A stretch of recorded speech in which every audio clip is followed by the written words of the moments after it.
Infant यानी कि नवजात बच्चे कितने क्यूट होते हैं ना, लेकिन जब वो रोते हैं तो पूरा घर सर पे उठा लेते हैं। लेकिन क्या आपने कभी गौर किया कि नवजात बच्चे यानी कि नए नए जन्मे बच्चे के आंसू निकलते ही नहीं है? शायद आपने कभी गौर नहीं किया होगा, लेकिन ये बात सच है। नवजात यानी कि नए नए बच्चे जो जन्म लेते हैं उनके आंसू कभी नहीं निकलते, क्योंकि तब तक उनके टीयर डक्ट्स यानी कि आंसू वाली नलियां डेवलप्ड ही नहीं होती। हाँ, 1 महीने बाद से 3 महीने तक उनकी आंसू की नलियां डेवलप हो जाती हैं और उसके बाद वो रोना शुरू करते हैं तो साथ में आंसू भी निकलते हैं। मैक्सिको में एक बहुत ही रहस्यमयी जगह है जिसका नाम है द जोन ऑफ साइलेंस। अब क्या खास है इस जगह में, मैं आपको बताता हूं। यहां पर घड़ियों की सुइयां अचानक से रुक जाती हैं, रेडियो के सिग्नल काम करना बंद कर देते हैं, कंपास की सुई चारों तरफ घूमने लगती है और आपके मोबाइल के सिग्नल वो भी पूरी तरह से ठप पड़ जाते हैं, यानी कि पूरा का पूरा कम्युनिकेशन एकदम ठप।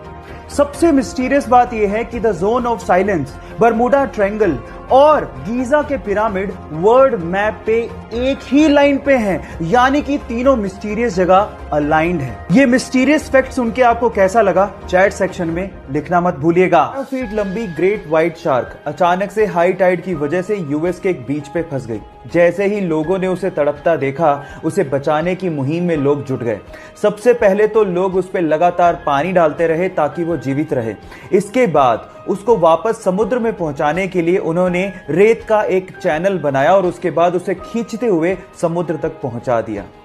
आप लोग याद रखिए गाइस कि ये धरती सिर्फ इंसानों की नहीं है, इन जीवों की भी है, और उन्हें बचाने की मुहिम और ऐसा समन्वय हमें बनाए रखना पड़ेगा, तभी हमारा अस्तित्व बचा रह सकता है। आपका इसके बारे में क्या कहना है, चैट सेक्शन में लिखना मत भूलिएगा। आपने अक्सर किसी टीचर को स्टूडेंट्स की लाइफ बदलते तो जरूर देखा होगा, लेकिन क्या आपने कभी किसी स्टूडेंट को टीचर की लाइफ बदलते देखा है? जी हाँ गाइस, कुछ ऐसा ही हुआ अमेरिका के कैलिफोर्निया में, जहां पर कोरोना काल के चलते एक टीचर को बदहाली के हालात में रहना पड़ रहा था। उनके पास कोई जॉब नहीं थी, हालात इतने बदतर हो गए थे कि उनको कार में ही गुजारा करना पड़ रहा था, यानी कि उनके पास रहने को कोई घर भी नहीं था। और ये हालात उनके एक स्टूडेंट स्टीवन से देखे नहीं गए। फिर उस स्टूडेंट ने एक्चुअली फंड रेज किया अपने टीचर के लिए, और जब टीचर का जन्मदिन आया तो लगभग $27,000 यानी कि 20 लाख रुपए का चेक एज अ ग्रेटिट्यूड अपने टीचर को गिफ्ट किया। गाइज, इस इंसिडेंट के बारे में आपका क्या ख्याल है, चैट सेक्शन में जरूर। गाइज, अक्सर ये हम लोग सुनते आए हैं और हमारी किताबों में पढ़ते भी आए हैं कि कश्मीर से कन्याकुमारी तक भारत एक है। लेकिन क्या आपको पता है कि कश्मीर से भी ऊपर लद्दाख में एक जगह है जिसका नाम है काराकोरम, और वो भी भारत का हिस्सा है? बहुत से लोग इसके बारे में जानते तक नहीं है।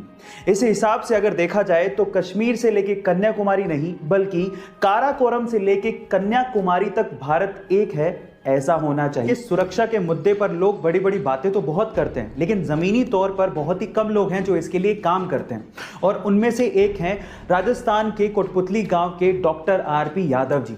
डॉक्टर आरपी यादव जी को जब पता लगा कि उनके गांव की बेटियों के पास कॉलेज जाने के लिए कोई पब्लिक ट्रांसपोर्टेशन नहीं है, और जब वो पैदल ही निकल पड़ती हैं तो उन्हें रास्ते में छेड़छाड़ का सामना करना पड़ता है, तो डॉक्टर साहब ने ये देखकर अपनी जिंदगी भर की जमा पूंजी अपने पीएफ अकाउंट से निकाली। लगभग 19 लाख रुपए में उन्होंने एक बस खरीदी और 2016 में स्वतंत्रता दिवस पर अपनी बेटियों को एक बस गिफ्ट की, और आज वही बस उन बेटियों को कॉलेज तक फ्री में छोड़ने के काम आती है। सरकार ने भी इसे बिल्कुल टोल टैक्स फ्री कर दिया और रोड टैक्स फ्री भी कर दिया। गाइस, इससे पता लगता है कि वाकई में आज भी बड़े दिल वाले लोग बहुत सारे हैं। गाइस, ये घटना सुन के आपको कैसा लगा, चैट सेक्शन में जरूर लिखिएगा, और ऐसे अमेजिंग वीडियोस के लिए यूट्यूब पे हमारे चैनल को सब्सक्राइब कर लीजिएगा, और अगर आप इंस्टाग्राम पे देख रहे हैं तो मुझे फॉलो करना मत भूलिएगा।